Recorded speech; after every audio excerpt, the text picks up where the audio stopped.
ఈరోజు సబ్కా సాత్ సబ్కా వికాస్ అనేదైతే ఉందో ఈ స్లోగన్ బోగస్ అని చెప్పి బీజేపీ నిరూపించింది. వికసిత్ భారత్ అనే దాంట్లో తెలంగాణ భాగం కాదు అని ప్రధానమంత్రి గారు అనుకుంటున్నట్టుగా ఉన్నది. అసలు మొత్తం బడ్జెట్ను స్థూలంగా చూస్తే వికసిత్ భారత్ 2047 48,21,000 కోట్ల రూపాయల బడ్జెట్ను చూస్తే కుర్చీ బచావో బడ్జెట్ లాగా ఉన్నది.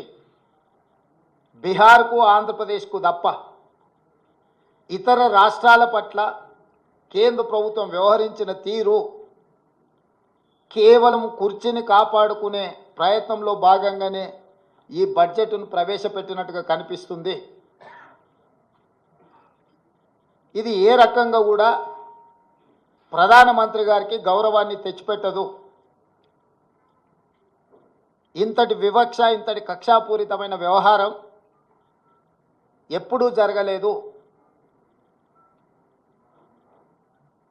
తెలంగాణ రాష్ట్రము, తెలంగాణ ప్రజలు 8 పార్లమెంట్ స్థానాలు, 35% ఓట్లు బీజేపీకి ఇచ్చిండ్రు.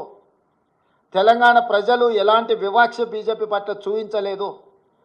తెలంగాణ ప్రజల యొక్క నిర్ణయం వల్ల ఈరోజు నరేంద్ర మోడీ గారు ప్రధానమంత్రిగా కుర్చీలో కూర్చున్నారు. 8 సీట్లను తెలంగాణ రాష్ట్రం నుంచి గెలిపిస్తే కృతజ్ఞత చూపించాల్సిన బీజేపీ కేంద్ర ప్రభుత్వం, నరేంద్ర మోడీ గారు తెలంగాణ పట్ల కక్షాపూరితంగా వ్యవహరించారు. ఎన్నికల కంటే ముందు నేను పదే చెప్పిన ఓట్లు, సీట్లు మాత్రమే తెలంగాణ నుంచి కావాలి, కానీ తెలంగాణ ఆత్మగౌరవం పట్ల కేంద్ర ప్రభుత్వానికి ఎలాంటి పట్టింపు లేదు అని. ఈరోజు అదే విధంగా కేంద్ర ప్రభుత్వం వ్యవహరించింది. కేంద్ర మంత్రిగా ఉన్న కిషన్ రెడ్డి గారు ఈరోజు తెలంగాణ ప్రజలకు సమాధానం చెప్పాలి.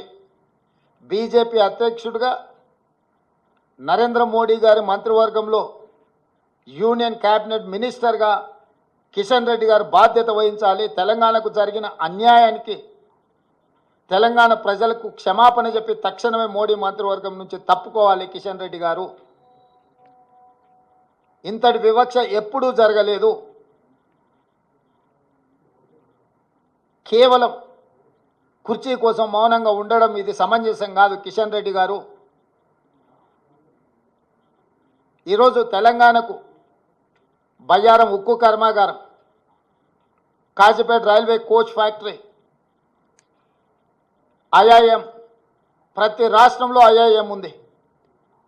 మేము ఐఐఎం కావాలి తెలంగాణ రాష్ట్రంలో లేదు అనిస్తే ధర్మేంద్ర ప్రధాన్ గారు నాకు లేఖ రాశారు, మీ రాష్ట్రానికి ఐఐఎం ఇవ్వము అని.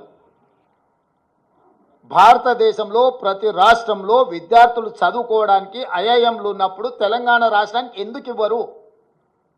నేను ప్రధానమంత్రి గారిని కలిసి స్వయంగా ఐఐఎంకు లెటర్ ఇస్తే ప్రధానమంత్రి గారు సంబంధిత శాఖ మంత్రికి పంపిస్తే ధర్మేంద్ర ప్రధాన్ గారు నాకు లేఖ రాసిండ్రు 3 రోజుల క్రితం, మీ తెలంగాణ రాష్ట్రానికి ఐఐఎం ఇవ్వము అని. ఎందుకు ఇవ్వరు? ఐఐఎం మనకి ఇవ్వనప్పుడు కిషన్ రెడ్డి గారు ఎందుకు కొనసాగుతున్నాడు కేంద్ర మంత్రిగా?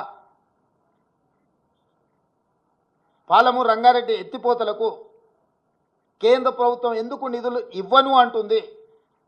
పోలవరం నిర్మాణానికి 1000 కోట్ల రూపాయలు ఇచ్చే కేంద్ర ప్రభుత్వం ఎందుకు పాలమూరు రంగారెడ్డి ఎత్తిపోతలకు కేంద్ర ప్రభుత్వం ఆర్థిక సహాయం చేయనంటుంది?